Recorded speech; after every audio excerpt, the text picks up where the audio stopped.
joined back now with Mr. Stefan Jawinski. Or should I say, Stefan, do you like pina coladas, Jawinski? Because he just came back from vacation. How was your vacation, sir? My vacation was great. I tried to take a page out of Big Mike's book. He went far west and wrestled bears. I went a little bit west. Okay. And I wrestled red squirrels. Red squirrels? Yeah. Difference in opponents? Well, they're a little more minimal, right? my weight class. Okay.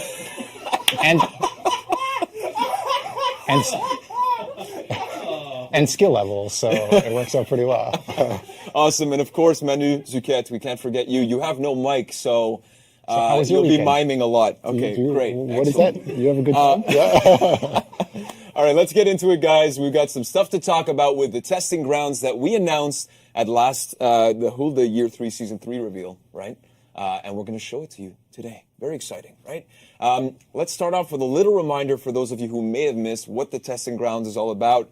Can you roll us through it? Because we've got a beautiful PowerPoint, and it would be a shame if we didn't use it, right? So let's get into it. All right, let's hit it. Testing grounds, phase 1. What is testing grounds? I'm curious. Let's find out together.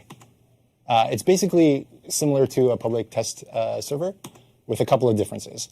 It's firstly accessible within the regular game client. So you are going to be playing your regular game. You don't need another download. There's not some weird like For Honor -PTS, whatever nonsense you have to download. Nope, it's a regular game. You're just going to go on the regular multiplayer front. Mm-hmm. Instead of Battle, instead of Breach, you're going to pick Testing Grounds. Yes. And you're going to be right there. Yeah. So it's smooth. And if you're PC or if you're PS4 or if you're Xbox One, you're included. We're all a big family at the end of the day, right? Exactly.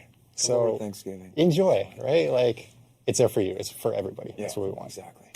And finally, it keeps your regular progression. So if you have orders or a hero that you're trying to rep up or get gear for, take them into testing grounds. At the end, you will get your gear, your order complete, XP, all the stuff you want. Mm-hmm. It's right there. Nice. Nice. So nice. It's not a waste of time to download a separate thing. Or yes. Right? It's super nice. Phase run, so the first one we're going to try here. Yes. It's going to start August 29th. Right now, plans are to go to September 12th. We may vary that date depending on how long it takes to get feedback and all that kind of stuff. We'll see. It's the first time we do this, right? Exactly. So it's a bit of an experiment in gameplay, but it's also an experiment on the overall process. Yes, exactly.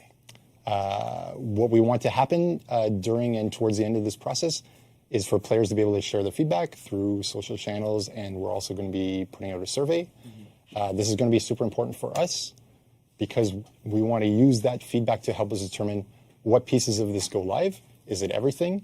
Is it a subpart of this? Is it nothing? Is it this but with some changes that we'd have to work out? That's what we want to know. Nice. And that's going to take a certain amount of time for us to determine what is the feedback. Is it well received? Does it solve the problems that we want? Does it reduce frustration? Does it increase viability? Yeah. The whole purpose of this is that players will get to experience things that will be not necessarily live at the moment, but so that you guys as a development team and the fight team can kind of take a look at the feedback that we're receiving, and then from there say like, okay, what do we want to keep? What do we want to change? And make sure that it's the best once it actually is live in the live game. Correct? Exactly. And what's super cool is like the regular fronts, the multiplayer fronts will still have original normal stuff. And the testing grounds front will have this core set of changes that we're going to try. So speaking of core set of changes, we're here for a reason, right? I think so. It's the Centurion, it's the Gladiator, and it's the Warlord. And we're going to start off with the Centurion. This has been a big community ask, and you guys get to see some of the changes that you will experience in testing grounds. And we've got to show this crazy transition that our friend Seb Signoret worked on. Look at that. Oh, yeah. One more time. How about this? What we got to look at it. Whoop! Took him 4 hours. I think it was well spent. So let's get into the game. Talk to us a little bit more high level about the Centurion change that you guys want to bring forth. What are you trying to address with this hero specifically with these changes in the testing grounds? Perfect. So what do we know about Centurion? Like, it's super fun to play as a Centurion, right? You get you get to punch the crap out of people. Yep. You get to slice. You get your Eagle's talent. You got the good life emote, right? All that's missing is the grapes. That's all you're missing, really. It's sad that where's my ho ho ho? That's what I want to know, right? Like, but it's super fun to play as a Centurion. Where it kind of breaks down a little bit as a Centurion is you have a very difficult time opening up players who are very good at defending. So you're kind of like opener and sustaining is very difficult to deal with. We want to solve that problem and make them a bit more viable and therefore also a bit more fun to play in that respect. On the other side of the your opponent, it can be very frustrating that you end up like cutscened quite often, right? Either from a parry to wall splat to fully charged heavy to fully charged jab to Eagle's Talon, or from Pugio to fully charged heavy to fully charged jab to Eagle's Talon. You spend a lot of time without opportunities to counterplay or play at all, really. So that's what we're going to try to do. A little bit of openers sustainability for the Centurion to make it a little more fun to play, and a little more fun to the opponent, and a little less strong at like long ganks. Sweet.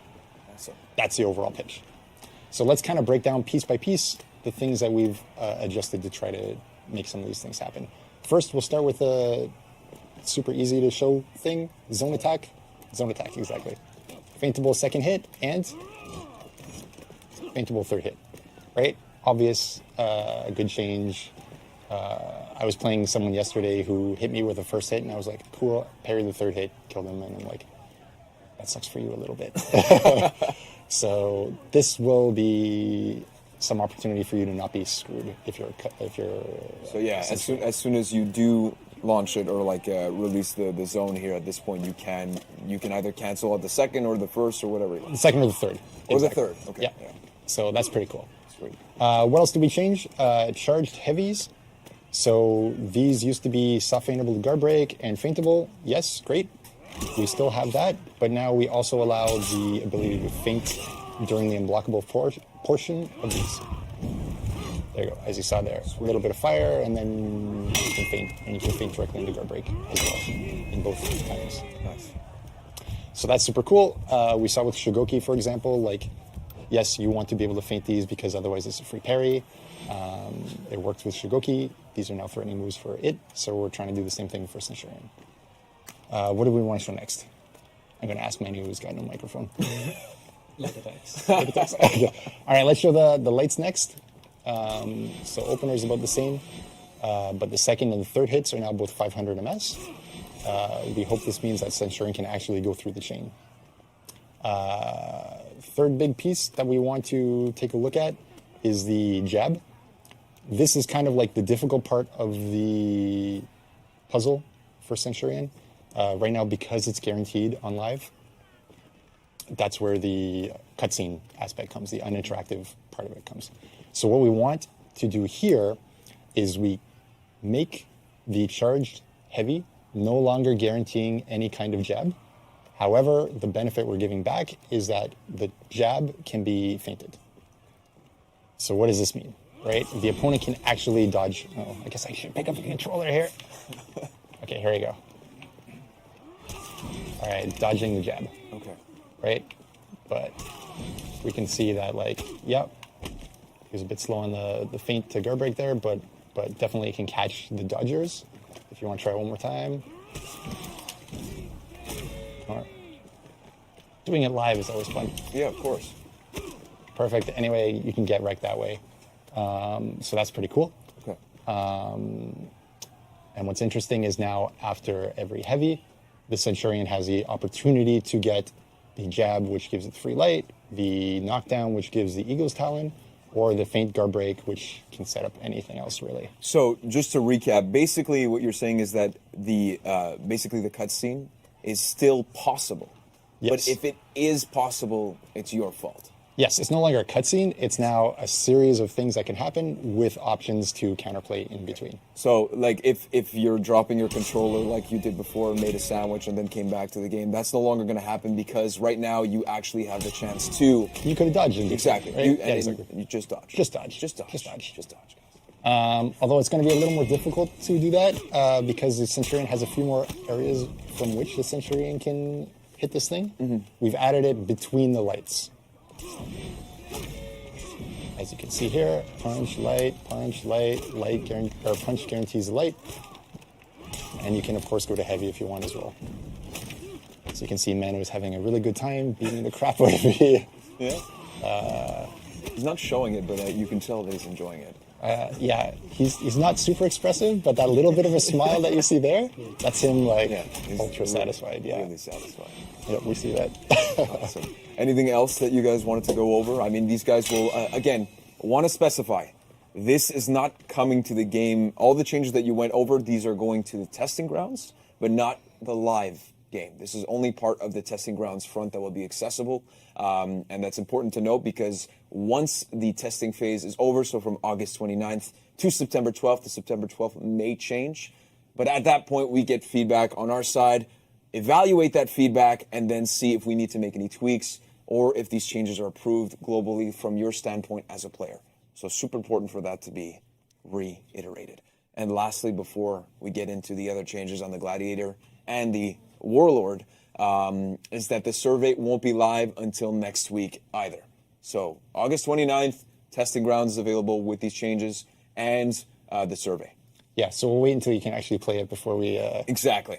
ask how you feel about it. And that's the whole purpose of this thing, is to get some more feedback and refine it so that it's really, as ready as it can be and the best possible situation once it's in the live game. Right? Let's get back to it then. We've got the Centurion demo complete, which was incredible. Or incredibilis, I should say. And then after that, we have the Gladiator that we're going to go through. Perfect. This is going to be PowerPoint. I'm going to press the button then. Okay, Do it. ready? Yeah. Do it. Okay, cool. No transition. No transition. Oh, come on, Seb. Come on. God damn it. All right, who's going into his desk after this? Is I it am. you or is it- I yeah, am okay, right cool. next to him. He's going to hear it. Perfect. Okay, so Gladiator and Warlord, we'll just go through the stuff here quickly. Gladiator, stance change, reflex guard is now 1100 ms. This is the regular timing of all assassins in the game, except for Gladiator now. So Gladiator gets it too. Should help in duel a little bit, but should be really good for group fights where... There's a lot of stuff going on. Exactly. Skewer. This is your heavy unblockable that you have the option of. We added a bit of forward movement during the strike, and the feint, the purpose of this being that if you feint guard break, you'll be close enough to actually catch. So something. better tracking? Exactly. Okay, cool. A little bit. This one here, chained light attacks. Second, third, and fourth chained top light attack will now be 433 ms. It used to be 600 ms. And second, third, and fourth chained side light attacks are now 466 ms. They were also 600. So we think that'll be really exciting because the lights in the chain were really dead moves. No one was throwing these 600 ms attacks. We were joking earlier that neither of us before we got into this had seen a fourth Gladiator light since year one. So basically, you just want to see it. That's the main reason. Yeah, so these are no longer dead moves. These are actually usable moves now. Cool. So that's pretty cool. So hopefully we'll see Gladiators play with a bit more variety. Nice. And then finally... How do you pronounce this? Fushina? Are you going to put me on the spot for this one? I thought you were going to try. Okay, let me try. Manu's going to try? Manu, what was that, Manu? Fushina ictus or Fuskina ictus? Which perfectly translates to toe stab, I'm sure. Yeah, there we go. Is now 600 ms when the target's out of stamina. It used to be 800 because we were being too nice to the opponent who's out of stamina, but we want the Gladiator to have, as you see here all through the way of the changes, the ability to keep pressure up, and that's what this is about. And stab some more toes. Stab all the toes. Yeah. Yes. So cool. Awesome. Perfect. So let's lead into the Warlord, which is Big Mike's main, so he might be happy with this. Here we go. Got to do my best for Big Mike. Yeah, let's go. All right, Warlord. Light attack. The big one is that the light attacks are now enhanced. This means that they're not stopped on block, so you can continue your pressure. You throw the light, they block it, you can now throw a heavy finisher or light finisher. Same with your light finisher. Afterwards, you don't get massively disadvantaged frame-wise. You should be about even. So you can continue pressure if you like, or throw a headbutt after that, or whatever, right? So more globally, when you talk about these changes, are they addressing a specific global problem, or is it more little things that you want to tweak within that hero? I think so. I mean, in Warlord's case, it's because once you do one thing, you have to stop, right? You can't really throw light followed by second light or heavy followed by a second light. It's not going to happen. So here we've tried to make it a little more viable to do that. Same with the range, light attack range, giving him a little more ability to hit someone who's a few feet away lets him now go from my effective range is not near zero. So that should be pretty helpful. The damage changes are just a little bit to like help out because he was not performing quite the way we wanted when he was getting the hits. So we think that'll be better. Top light finisher, yeah, it's a little nerf, but because we can throw it a bit more, we think it won't be so bad. But we do still want it to cause a medium hit reaction so you can ledge people when you do hit them with it. So Sweet. Should be pretty good, I think. Heavy attack finishers, we've also tried to help out Warlord in that second attack. Same with the lights. Now here in the heavies, we're giving uninterruptible stance to start a little bit earlier, 300 ms, which should help in group fight scenarios where, yes, you hit somebody with either guard break heavy or whatever, parry light, and now you want to throw something else across the group fights. You're a little more safe to do that. Nice. Awesome. So that's what we're hoping. And then finally, full block stance, the stab follow-up. Missed on a number of heroes because their range was a bit too long, and we want this to actually hit now. Nice. So you get your actual punish. Sweet. That's awesome. And so these are all of the changes that are going to be live in the testing grounds as of August 29th. Exactly. You'll see the patch notes. There's a couple of micro things. Yeah. But those are the highlights for the 3 heroes. And we should see all that stuff in the testing ground starting August 29th. Awesome. Well, thank you so much for your time. And again, as Stefan mentioned, the patch notes are live. So if you guys want a full breakdown of basically everything that we just covered, you can head over to the website and it will be posted. And so thank you again, guys, for your time. Manu, you've been very vocal, so thank you so much. And Stefan, of course, my main man who's been drinking pina coladas with his squirrels. Thank you for taking the time. And we'll be right back with Clarissa to talk about tournaments.